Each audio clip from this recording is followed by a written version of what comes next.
지난 주일 우리가 창립 71주년 기념 주일과 함께 더불어서 위임 목사 예식을 하나님 앞에 잘 올려드렸습니다.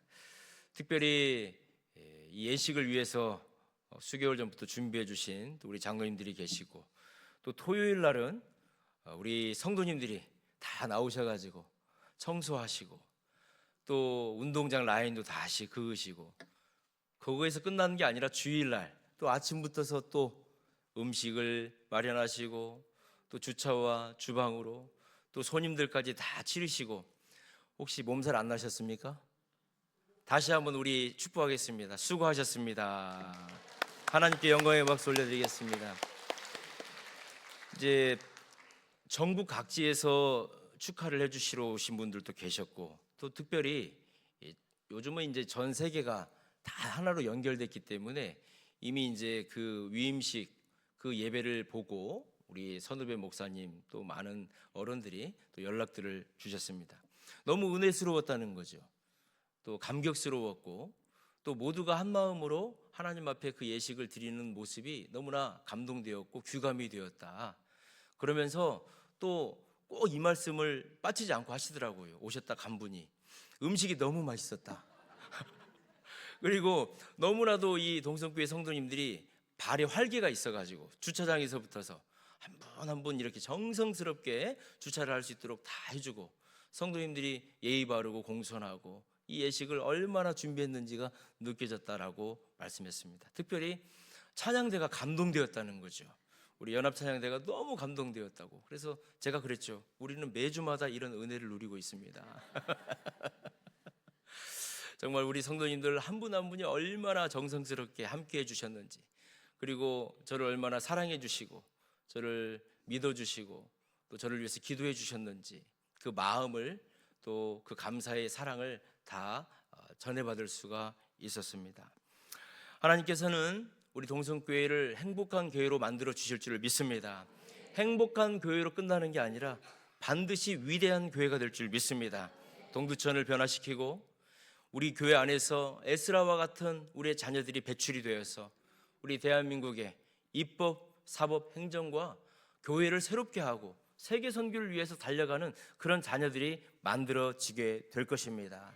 수년 내에 그것이 이루어질 줄 믿고 뜨겁고 가득 차 넘치는 교회가 되도록, 그리고 이 5대 프리즘이 우리가 있는 동안에 다 이루어지는 놀라운 역사를 경험하는 믿음의 식구들이 되시기를 주님의 이름으로 축원합니다. 그러기 위해서는 예배의 회복이 필요합니다. 우리의 마음만 있다고 해서 하나님이 부어주시는 것이 아닙니다. 우리의 간절한 마음이 모두어져서 하나님 앞에 상달되어지고 하나님이 그것을 기뻐 받아주셨을 때에 시간의 문제가 아닙니다. 하나님이 마음만 부어주시고 하나님께서 은혜만 내려주시면은 시간의 문제가 아닌 것이죠. 그러기 위해서는 저와 여러분이 하나님이 기뻐하시는 것을 먼저 하는 여러분 되길 주님의 이름으로 축원합니다. 예배의 회복입니다. 우리 부모들이 자녀들과 함께 이 예배의 자리에 나오는 것입니다. 하나님께서 놀라우신 일들을 이루어 주실 것입니다. 가정의 변화부터 일어나게 해 주실 것입니다. 제가 지난주에도 말씀드렸지 않습니까? 어디 구역 예배를 갔는데 자녀가, 어린아이가 엄마한테 그런다는 거예요. 엄마, 오늘 수요일인데 수요기도에 안 가세요? 아빠, 오늘 금요 심야인데 금요 심야 안 가세요? 엄마, 새벽 예배 갈 때 저 깨워주세요. 왜 그러겠어요? 그 애기는 엄마 아빠보다 예배를 더 사모하는 거예요. 교회에 나가는 걸 더 기뻐하는 거예요. 그런 어린아이와 같은 마음, 예배를 드리고 싶은 마음이 저와 여러분에게 회복되기를 주님의 이름으로 축원합니다. 그래서 우리는 지금 이 수요일마다 레위기서를 배우고 있는데, 이 레위기서는 실은 우리 예수님의 마음을 하나하나 알아가는 것입니다. 얼마나 우리를 사랑해주고 계시는지를 알아가는 것이 레위기입니다. 딱딱하고 율법적인 책이 아니라 하나님의 프로포즈가 이 레위기서에 담겨 있는 것입니다. 오늘 13장과 14장은 나병 환자, 이 나병 환자, 정말 옛날에는 이 나병이 걸리면은 저도 기억이 나요. 저희 동네에도 이 나병이 걸린 분이 있었어요. 지나가면은 어린 아이에서부터서 어른들이 막 욕하고 돌 던지고 막 그랬어요. 저도 지금 기억이 나요. 근데 지금은 나병이 없습니다. 여러분 혹시 소록도라고 아십니까? 들어보셨습니까? 소록도, 작은 노루와 같이 생겼다라고 해서 그 섬 자체가 그 이름이 소록도인데, 이 소록도에 우리나라에 이제 나병 있는 분들이 거기에 이제 모아져 가지고 살게 되었습니다. 특별히 호주 출신 2명의 간호사들이 거기에서 정말 인생을 다 바쳐가지고 그 나병 환자들을 위해서 헌신했는데, 마리안느와 마가렛이라고 하는 이 2명의 간호사가 얼마나 헌신했는지 모릅니다. 40년 동안 그곳에 들어가가지고 뭐 열심히 했습니다. 그래서 이 사람들을 지금도 그 소록도에서는 너무 귀하게 여기고 있죠. 한국 사람들도 나병이 걸린 사람들, 자기 동포, 자기 식구들을 만나지 않고 격리시켰는데, 이 2사람이 와가지고, 이 천사와 같은 사람들이 와가지고 그 소록도에서 함께 살았습니다. 또 여수에 가면 예양원이라고 하는 곳이 있지요. 예양원이 있습니다. 그 예양원에도 나병이 있었던 분들이 모여져 가지고 살았죠. 특별히 거기에는 이제 손양원 목사님께서 그 예양원에서 나병 환자들의 아버지가 되어 주셨죠. 나의 사랑하는 형제여라고 하는 그런 마음을 가지고 이 손양원 목사님이 그 나병 환자들을 사랑했죠. 여러분, 왜 이분들이 이처럼 두렵고 또 나병이 걸릴 것 같아 가지고 격리시켜 놓았던 사람들에게 다가가 가지고 왜 그들과 일평생 동안 껴안으면서 그들을 치료하면서 그들 곁에서 있었을 수 있었을까요? 바로 그것은 오늘 레위기의 말씀대로 그들이 살았기 때문에 그렇습니다. 부정한 자를 찾으셨던 그 하나님의 사랑을 몸소 실천했던 사람들이 이 마가렛과 마리안느, 그리고 우리 손영원 목사님과 같은 분이었습니다. 오늘 레위기 13장과 14장을 보면은 나병이 이렇게 걸린 사람들을 격리시키라는 거예요. 격리. 왜 격리를 시키라고 했을까요? 1차적으로는 그 공동체의 안전을 위해서 격리를 시켰던 것입니다. 그리고 2번째로는 우리가 영적으로 이 나병을 본다면은 이 나병을 통해서 죄의 본질을 우리가 볼 수 있게 되는 것입니다. 죄의 본질. 이 나병을 조금 있다가 우리가 조금 깊숙이 연구할 건데, 죄의 본질을 이 나병을 통해서 볼 수 있게 되는 것입니다.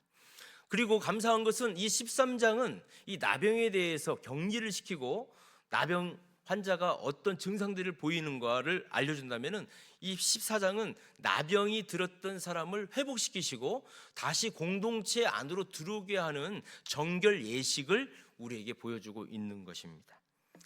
그래서 이 레위기는 예수 그리스도의 보혈의 은혜다라고 우리가 그 관점을 가지고 보면 모든 것들을 이해할 수 있게 되는 것입니다. 나병의 4가지의 성격이 있습니다. 먼저 우리가 13장을 통해서 이 나병을 아주 무서운 죄를 가지고 있는 것으로 볼 수가 있습니다. 그래서 이 죄는 굉장히 부정한 것입니다. 그래서 레위기 13장, 14장, 15장까지 보면은 이 짧은 이 3장 안에 부정하다라고 하는 것, 다시 말해서 깨끗하지 못하다고 하는 그 단어가 54번이 쓰여지고 있습니다. 그러니까 나병, 이것은 죄다, 이것은 부정하다라고 하는 단어가 54번이 계속 반복되어져 가지고 쓰여지고 있는 것을 볼 수 있습니다.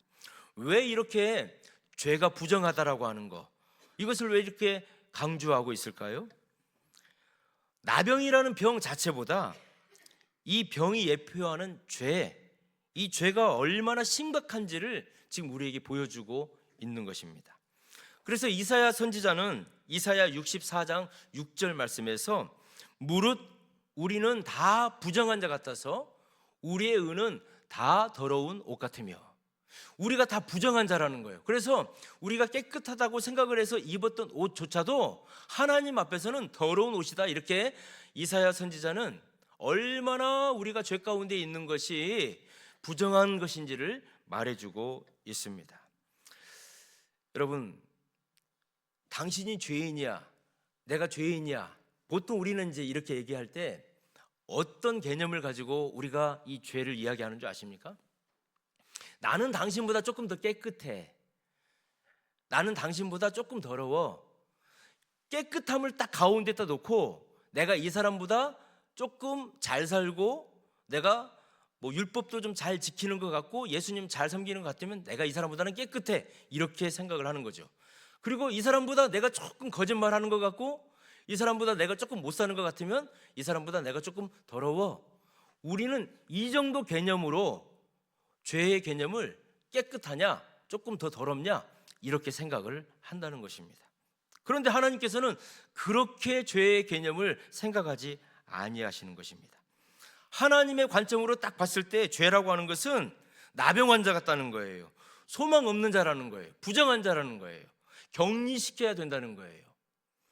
우리가 바라보는 죄의 개념과 하나님이 바라보시는 이 죄의 개념이 완전히 다르다고 하는 것을 우리는 알 수가 있습니다. 우리 모두가 하나님의 은혜가 없이는 결코 깨끗해질 수 없는 부정한 자 중에 부정한 자요, 죄인 중에 죄인이요, 격리자 중에 격리자인 줄을 먼저 고백하는 저와 여러분 되기를 원합니다. 그래서 우리는 하나님의 은혜, 주님의 보혈이 없으면은 결코 깨끗해질 수 없다라고 하는 것을 우리가 인식하고 거기에서부터 시작될 때 저와 여러분은 회복되는 역사가 일어나게 될 줄 믿습니다. 그리고 죄는 퍼지는 겁니다. 이 죄의 본질이 뭐냐면 퍼지는 거예요. 그래서 5절부터 8절까지를 보면은 이제 그 사람이 나병이 걸려 있다라고 의심이 되면은 제사장한테 가가지고 제사장한테 자기의 몸을 보여줘야 되는 거예요. 그랬을 때 이 제사장이 그 사람의 몸을 이렇게 꼼꼼히 보는 거예요. 그러다가 이 몸에서 그 나병이 퍼져 있는 것을 보게 되어지면은 이 사람은 나병 걸렸다라고 이제 선포를 하게 되는 것입니다. 퍼졌다는 거예요. 여러분, 우리가 이제 스프레이를 뿌리지 않습니까? 나병이 우리 몸에서 이렇게 흐트러져 있다는 거예요. 7절을 보면은 피부에 퍼져 있다는 거예요. 그리고 5절도 보면 피부에 퍼져 있다는 거예요. 병의 재앙성을 지금 얘기해 주는 거예요. 병은 거기 한 군데만 딱 있는 게 아니라는 거예요. 병이 생기면 반드시 퍼지게 돼 있다는 거예요. 나병이 딱 거기에 생기면은 거기에 머물러 있는 게 아니고 살 여기저기로 퍼진다는 거예요. 죄는 가만히 두면은 여기저기로 퍼진다는 거예요. 지금 그것을 우리에게 말씀해 주고 있는 것입니다. 결코 죄는 그 자리에 머물러 있지 않는 것입니다. 야고보서 1장 15절은 그 죄의 본성과 본질을 그대로 얘기해 주는 것입니다. 욕심이 잉태하여 무엇을 낳아요? 죄를 낳고 죄가 장성한 지 뭘 낳아요? 사망을 낳느니라. 이 죄는 가만히 있지 않는 거예요. 욕심, 죄, 사망 계속 퍼지는 것입니다. 그래서 내 마음속에 작은 의심, 작은 죄가 하나가 딱 생기게 되어지면은 사소한 거짓말 하나를 딱 하게 되어지면은 그것은 사소한 거짓말로 멈추는 게 아니라 조금 더 포장하고 위선하고 더 큰 거짓말로 퍼져나가게 된다는 것입니다. 그래서 오늘 13장 후반부를 보게 되어지면은 이 나병이 어떻게 되냐면은 사람 몸뿐만이 아니라 옷, 가죽, 집에까지 다 퍼진다는 거예요. 이게 지금 나병, 죄의 전염성, 죄의 확장성을 우리에게 얘기해 주고 있는 것입니다. 죄는 우리의 삶의 스타일뿐만이 아니라 무서운 확산력을 가지고 있다는 거예요. 내가 만지는 거, 만나는 사람, 내 주위에 있는 환경들에게 그런 확산을 시키는 것입니다.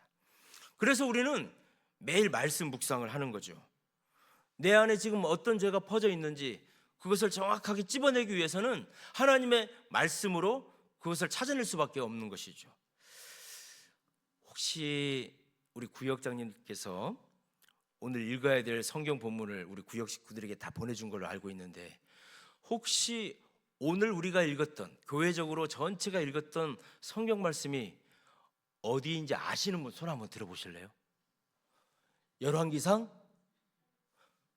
18장. 그렇죠? 아닙니다. 8장. 저도 8장을 읽었거든요. 그 솔로몬이 성전을 짓고 하나님 앞에 올려드리고 기도하는 거. 하나님의 성전은 기도하는 것이다라고 하는 그 말씀. 여러분, 그래서 작지만은 우리가 같이 시도하는 거예요. 하나님의 말씀을 매일 아침에 같이 읽으면서 우리가 시작하는 거예요. 그랬을 때에 어디에서부터 우리의 문제점이 생겨 있는지를 우리가 점검할 수 있게 되는 것입니다. 또 이 죄의 특징이 있습니다. 죄는 격리를 시키는 겁니다. 격리.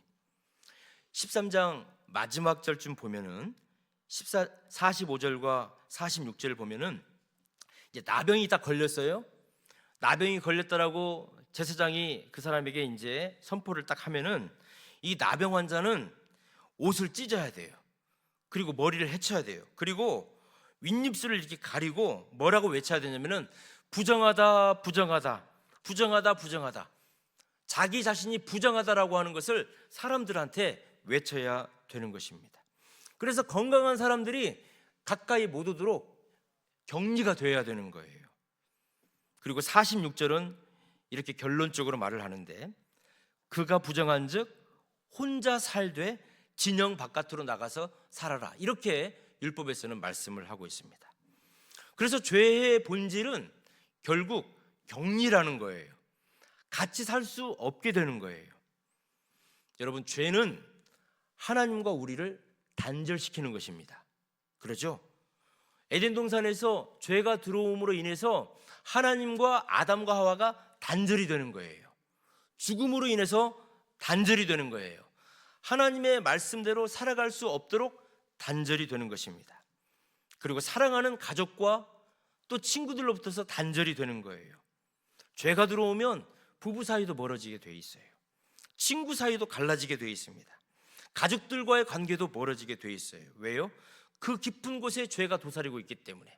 그 죄는 우리의 생각, 감정, 느낌에 교묘하게 들어와서 오해하게 하고 진리를 왜곡시키게 하고 그 관계를 파괴하는 그런 죄의 전염성이 있기 때문에 죄가 들어오면 반드시 격리가 일어나게 되는 것입니다. 인간이 느끼는 가장 근원적인 외로움, 두려움, 우울감, 공황장애, 이런 것들도 죄로 인해서 우리에게 들어오는 격리의 하나의 모습이다라고 우리는 말할 수 있는 것입니다. 그리고 이 죄를 우리가 완전히 없애는 방법이 있습니다. 이 죄를 없애는 방법을 성경에서는 말씀해 주고 있어요. 무엇입니까? 그 죄를 불살르는 거예요. 불살르는 거. 우리 13장 52절 말씀을 한 목소리로 같이 한번 읽겠습니다. 시작. 그는 그 색점 있는 의복이나 털이나 배의 날이나 씨나 모든 가죽으로 만든 것을 불살을지니 이는 악성 나병인즉 그것을 불살을지니라. 몸뿐만이 아니라 이제 이게 옷이라든지 의복이라든지 또 집안 구석구석에 이 나병이 묻어있는 것들이 보여지게 되어지면은 옷이나 가죽이나 여기에 생긴 그 곰팡이들, 그런 것들은 세탁해도 지워지지 않는다는 것입니다. 이건 퍼져나간다는 거예요. 그래서 그것들을 다 모아가지고 반드시 불살라라, 이렇게 명령을 하고 있는 것입니다. 여러분, 여기서 불살른다라고 하는 게 어떤 의미입니까?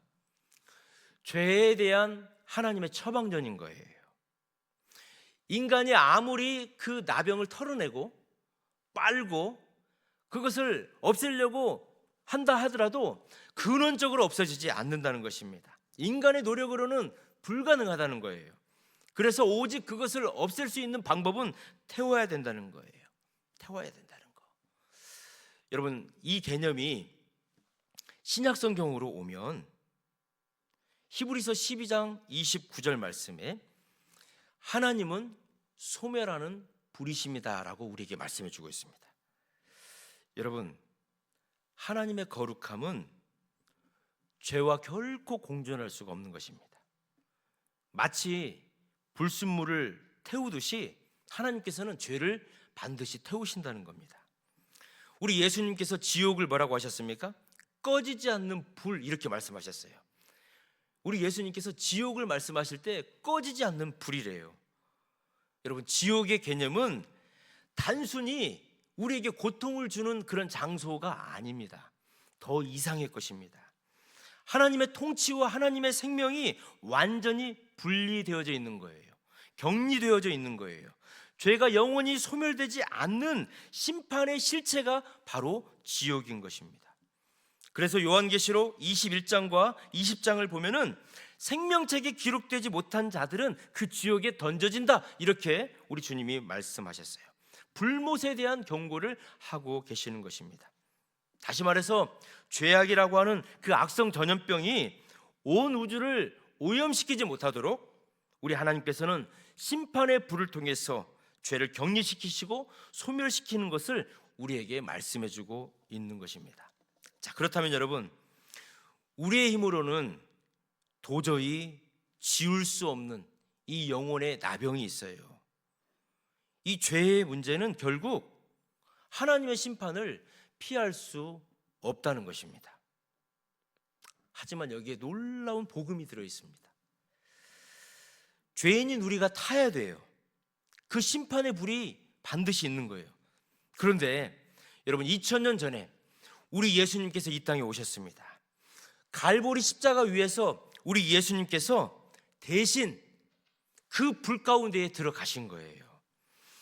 하나님은 우리를 대신해서 그 독생자를 이 땅에 보내주셨고, 그 진노의 불 속에 그 독생자 예수 그리스도를 밀어 넣으셨다는 거예요. 우리가 들어가야 될 그 죄의 지옥의 권세 가운데 우리를 살리시고 예수 그리스도를 그 지옥의 불 속으로 집어 넣으셨다는 것입니다. 이것이 바로 레위기 14장에서 나오는 정결의 길이에요.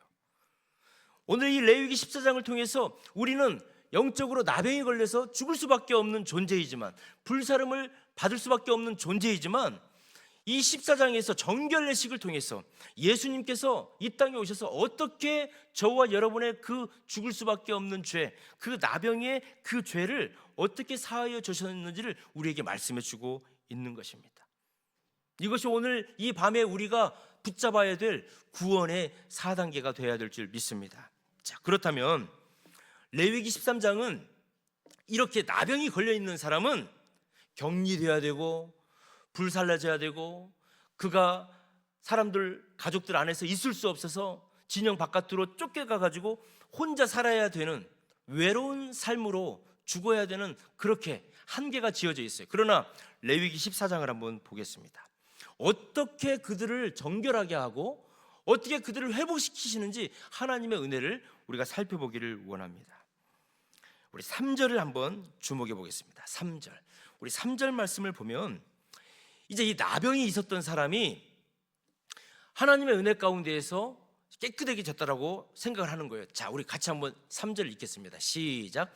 제사장은 그 피부의 병을 진찰할 테니 환부의 털이 희어졌고 환부가 피부보다 우묵하여졌으면 이는 나병의 환부라. 제사장이 그를 진찰하여 그를 부정하다 할 것이요. 자, 그런데 제사장이 이렇게 보고 부정하다 이렇게 말을 하는데 14장 4절 말씀을 보면은 이제 그 사람이 이제 나병 가운데에서 어느 정도 고침을 받았다라고 생각을 하는 거예요. 그러면 그 나병에서 회복된 사람이 진 안으로 들어올 수가 없어요. 절대 그 사람이 먼저 못 들어와요. 들어오면 돌을 맞아서 죽게 돼요. 그렇다면 누가 나가야 돼요? 제사장이 진 바깥으로 나가야 되는 거예요. 그래서 제사장이 진 바깥으로 나가서 그 나병이 걸려 있는 사람을 만나야 하는 것이죠. 바로 이것이 복음인 줄 믿습니다. 나병 환자는 부정한 존재이기 때문에 스스로 제사장 앞에 올 수가 없어요. 진 안으로 들어올 수가 없어요. 한번 쫓겨져 나가면은 그 밖에서 살아야 되는 거예요. 아무도 그에게 가까이 갈 수도 안 되는 거예요. 그런데 제사장이 진영 바깥으로 나가는 거예요. 여러분, 이것이 바로 예수 그리스도의 성육신인 줄 믿습니다.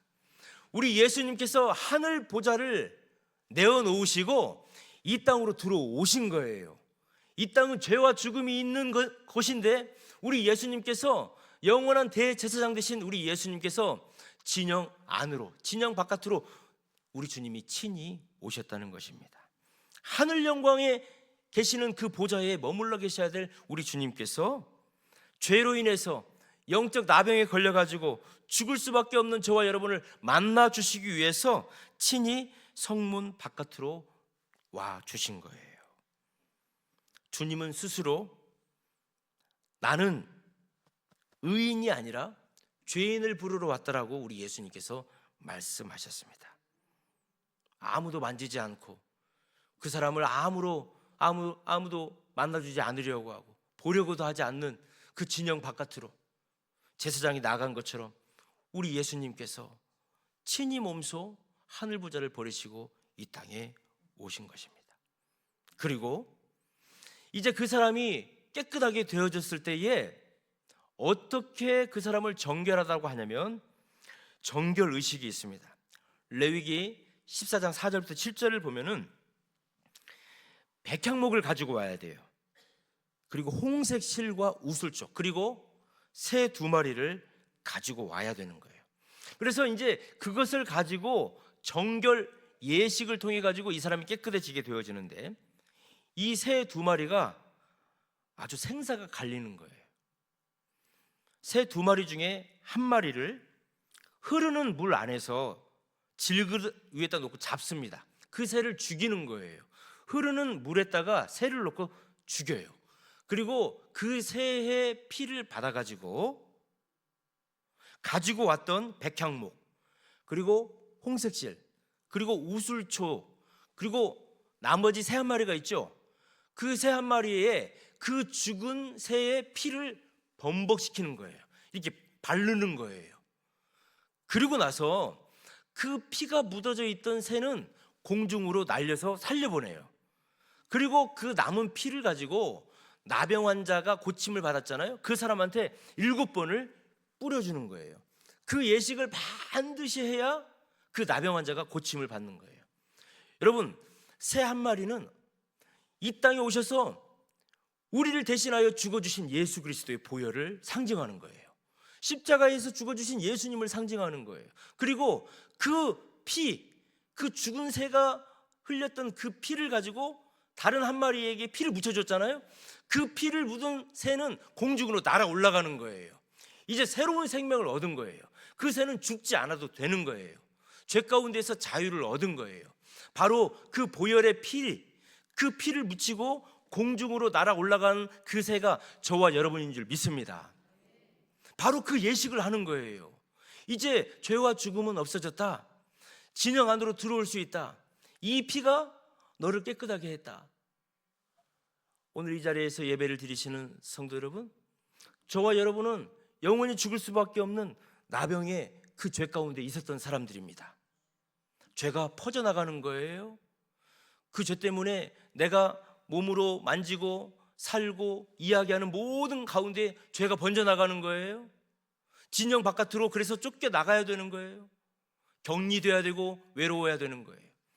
그러나 우리 예수 그리스도께서 이 땅에 오셔서 십자가의 대속을 통해서 주님의 보혈을 다 흘려주셔서 주의 보혈이 저와 여러분의 삶 가운데 닿는 곳마다 이제는 정결하여졌다, 깨끗하여졌다, 예수의 능력으로 너는 새로운 피조물 되었다, 이 은혜와 고백을 경험하는 저와 여러분 되시기를 주님의 이름으로 축원합니다. 이렇게 정결 의식을 받는 거예요. 그리고 나서 이 나병 환자가 깨끗해졌잖아요. 그런데 이 나병 환자가 자기가 해야 될 의식이 있는 거예요. 여기까지는 제사장이 해주는 거예요. 주의 보혈이 해주는 거예요. 주님의 은혜가 해주는 거예요. 그런데 스스로 성화되어야 되는 거예요. 스스로 그 나병 환자에 걸려서 고침을 받았던 사람이 해야 되는 일이 있었다는 것입니다. 우리 14장 8절 말씀을 한 목소리로 같이 한번 읽겠습니다. 시작. 정결함을 받는 자는 그의 옷을 빨고 모든 털을 밀고 물로 몸을 씻을 것이라. 그리하면 정하리니 그 후에 진영에 들어올 것이나 자기 장막 밖에 이래를 머물 것이요. 자, 우리 9절도 같이 한번 읽겠습니다. 9절 시작. 7째 날에 그는 모든 털을 밀되 머리털과 수염과 눈썹을 다 밀고 그의 옷을 빨고 몸을 물에 씻을 것이라. 그리하면 정하리라. 아멘. 옷을 빨아라는 거예요. 모든 털을 밀으라는 겁니다. 그리고 몸을 물로 깨끗하게 씻어야 하는 것입니다. 이것은 나병 환자가 정결하게 되었다라고 하는 제사장의 선포를 받고 나서 나병 환자 스스로 해야 하는 것입니다. 이것은 구원받은 성도가 감당해야 될 성화다라고 우리는 말하는 것입니다. 예수 그리스도의 보혈로 저와 여러분은 단번에 영원한 생명을 얻게 된 줄 믿습니다. 그러나 우리의 삶 가운데는 여전히 죄된 습관이 있는 것입니다. 옛 자아가 저와 여러분을 꽉 붙들고 있는 것입니다. 그래서 날마다 옷을 벗고 몸을 씻고 때로는 내 몸에 있는 그런 털들을 밀어내야 되는 것입니다. 이사야 1장 16절의 말씀을 우리 같이 한 목소리로 한번 읽겠습니다. 시작. 너희는 스스로 씻으며 스스로 깨끗하게 하여 내 목전에서 너희 악한 행실을 버리며 행악을 그치고. 매일매일 주의 보혈의 은혜로 우리가 새로운 피조물 된 것을 기뻐하시고 감사하시되 하나님의 말씀으로 저와 여러분을 묵상하고 정화시키는 은혜가 있기를 주님의 이름으로 축원합니다. 그래서 우리는 하나님의 말씀으로 하루를 시작하고 하나님의 말씀으로 하루를 마치는 거예요. 우리가 말씀 안에 거했을 때에 어둠의 세력, 흑암의 세력, 나병과 같은 영육의 질병들은 다 떠나가게 될 줄 믿습니다. 전 전제의 봉헌을 이제 하게 되는 것입니다. 8일째가 되는 거예요. 8일째가 되어지면은 그날은 새로운 창조의 날입니다. 새로운 창조의 날이에요. 8일째가 되어지면은 이제 그 사람이 제사장 앞에 나와요. 저 모든 나병 깨끗해졌습니다. 그리고 제 옷도 다 벗었고 빨았고 제 몸에 난 털도 다 밀었습니다. 이제 제사장 저를 보시고 흠없다 해주시고 진영 안으로 들어와서 이제 제가 행복하게 살아갈 수 있도록 저를 인정해 주세요. 그러는 거예요. 그러면 제사장이 마지막 하나의 의식을 더 하게 됩니다. 제사장이 그가 가지고 왔던 그 제물에 피와 기름을 가지고 그 환자였던 사람 오른쪽 귓불이, 그리고 오른쪽 엄지손가락, 그리고 오른쪽 엄지발가락에 피를 발라주는 거예요. 우리 레위기 14장 14절의 말씀을 우리 같이 한번 읽겠습니다. 시작. 제사장은 그 속건 제물의 피를 취하여 정결함을 받을 자의 오른쪽 귓불이와 오른쪽 엄지 손가락과 오른쪽 엄지 발가락에 바를 것이요. 여러분, 왜 제사장이 그 고침받은 사람이 제사를 드렸던 그 번제물에 피와 기름을 가지고 그 사람의 귀, 오른쪽 귓볼에 이렇게 그 피를 발라주었을까요? 이제부터서는 세상의 유혹 소리, 세상의 소리 듣지 말라는 거예요. 오직 하나님의 말씀만을 듣고 살아라. 청종의 변화를 이야기해 주는 거예요. 듣는 변화를 하라는 거예요. 그리고 오른쪽 엄지손가락에 피를 발라주잖아요. 네 욕망과 네가 원하는 삶을 지금까지 살아가지고 네가 혹시라도 그런 질병 가운데 있다가 고침을 받았으면 이제 너는 사역의 변화가 있어야 한다는 거예요. 네가 손으로 하는 그 모든 것들은 이제 너의 즐거움과 기쁨이 아니라 하나님의 나라와 하나님의 영광을 위해서 네 손으로 모든 것들을 해야 된다라고 하는 것을 이야기해 주는 거예요. 그리고 오른쪽 발에 그 보혈을 발라주잖아요. 왜요?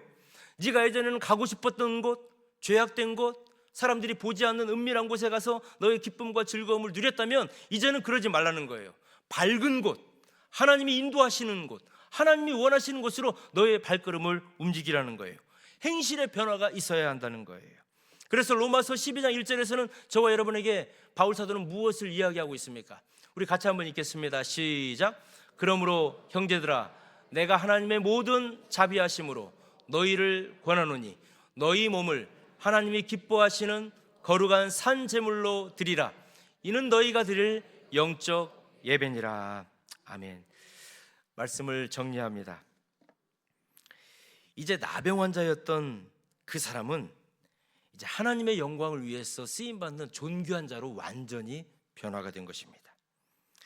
이제 나병 환자는 하나님의 영광을 위해서 듣는 소리가 다르게 들리는 거예요. 세상의 소리에 귀 기울이지 않는 거예요. 그리고 손으로 하는 모든 일들을 하나님이 기뻐하시는 일들로 바꾸어내는 거예요. 사역이 변화가 되어지는 거예요. 그리고 발로 움직이는 그 모든 것들, 하나님이 원하시는 곳으로 그 발걸음을 움직이게 된 것입니다. 사랑하는 성도 여러분, 나병이라고 하는 그 비참함과 그 절망을 뚫고 하나님께서는 그 독생자 외아들 예수 그리스도를 이 땅에 보내주셨습니다. 그러셨죠? 그 예수님께서 이 땅에 오셨어요. 우리 예수님께서 그 보혈을 흘리셔서 저와 여러분의 눈을 맑게 하시고 귀를 맑게 하여 주시고 우리의 손과 발과 우리의 심령을 변화시켜 주신 줄을 믿습니다. 이제 우리는 주님이 원하시는 대로 내가 너를 거룩하다 하였으니 너는 거룩한 행실로 살아라 라고 하시는 그 주님의 음성을 우리의 가슴속에 간직하고 그리스도의 보혈로 씻김받음을 오늘 또 우리가 고백하고 성령의 기름 부음을 오늘 또 의지하면서 하나님의 영광을 위해서 창공을 힘차게 날아가는 새로운 피조물로 바뀌어졌던 그 새처럼 하나님의 나라를 위해서, 우리의 가정을 위해서, 우리의 교회를 위해서 아름다운 공동체로 힘차게 달려가는 저와 여러분 되시기를 주님의 이름으로 축원합니다. 여러분의 귀에, 여러분의 손에, 여러분의 발에 우리 그리스도의 보혈이 묻혀져 있다라고 하는 것을 늘 기억하시면서 주님의 세미한 음성을 들으시고 우리 주님과 손잡고 당당하게 힘차게 남은 한 주간도 승리하는 믿음의 식구들 되시기를 주님의 이름으로 축원합니다. 기도하겠습니다.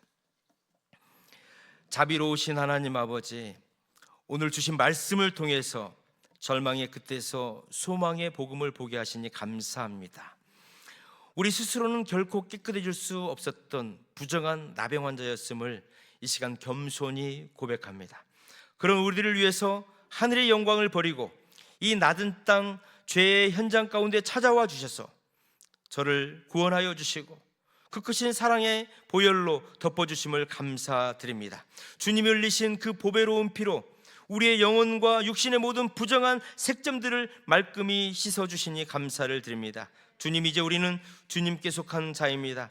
우리의 귀가 열려 주의 뜻을 분별하게 하여 주시고 우리의 손이 거룩한 봉사에 들여지게 하여 주시며 우리의 발이 평화의 복음을 전하는 축복의 발걸음이 되게 하여 주시옵소서. 특별히 간구합니다. 육신의 질병으로 투병하는 환우들을 주님의 강한 손으로 붙들어 주시고 마음의 상처와 우울로 고통받는 자에게 하늘의 평강을 부어 주시옵소서. 이 나라와 민족 위에 성경적인 공의가 흐르게 하여 주시고 우리 교회가 세상의 부정을 정결하게 하는 거룩한 통로가 되게 하여 주시옵소서. 우리를 죽음에서 생명으로 옮기신 구원자 되신 예수님 거룩하신 이름으로 기도드립니다. 아멘.